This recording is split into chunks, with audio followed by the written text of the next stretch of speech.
Bonjour, voyons donc pourquoi et pour quelles raisons les propriétaires peuvent vendre ou simplement se débarrasser d'un VW Touareg d'occasion.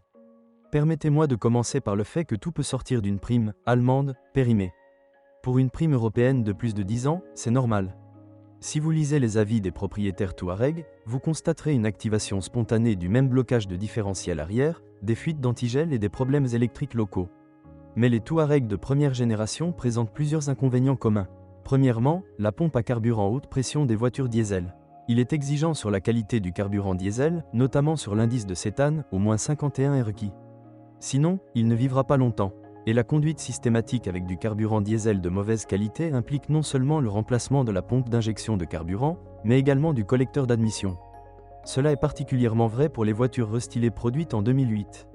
Le plus fiable de la gamme V6 turbodiesel est considéré comme l'unité avec l'indice BKS sur les voitures fabriquées depuis octobre 2004. Mais depuis 2007, les Touareg étaient équipés d'un autre moteur diesel, désignation CASA, qui ajoutait de la puissance, mais devenait encore plus capricieux en termes de qualité de carburant que son prédécesseur. Le deuxième problème commun aux Touareg est la suspension pneumatique. Dans la première génération, il s'agissait d'un circuit ouvert, c'est-à-dire que l'air nécessaire au pompage était prélevé de l'extérieur. Et avec cela, les déchets, la poussière et toutes ces choses désagréables ont envahi le système. En conséquence, le système pneumatique des premiers Touareg est devenu un véritable problème pour les propriétaires. Par conséquent, il est logique de rechercher des options avec suspension à ressort, dans lesquelles les pièces principales, bras de commande arrière, par exemple, parcourent 90 à 100 000 km sans le moindre signe de problème. Souvent, d'ailleurs, les vendeurs mettent ceci au tout début de la publicité, pas de pneuma.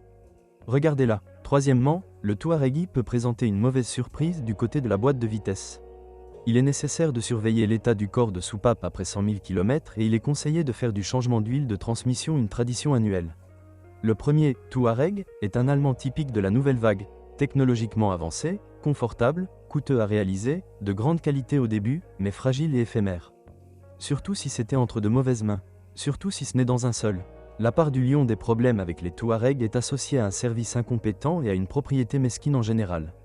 Il existe, bien sûr, des exemples qui ont roulé avec du bon carburant, n'ont pas participé à des courses au feu tricolore et se sont arrêtés pour changer l'huile de transmission automatique une fois tous les 60 000 km, mais il n'y en a que quelques-uns.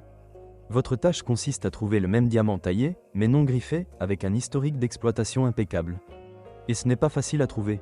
Un accident sur 2 se réalise après un accident, 1 sur 4, avec le calcul des travaux de réparation et des amendes impayées.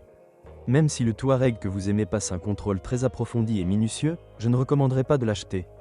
Il y a une telle traînée de problèmes derrière lui qu'il vaut mieux prendre une Vesta, médiocre, mais nouvelle. Bonjour les amis. Vous cherchez une voiture d'occasion? Vous devez prêter attention au site web carm.pro. Carm.pro est grand catalogue de voitures, moteurs, boîtes de vitesse. Et le meilleur, c'est que vous pouvez trouver des informations sur les pannes de n'importe quelle pièce. Complètement gratuit. Allez sur le site web carm.pro et découvrez tous les éventuels points faibles des voitures d'occasion.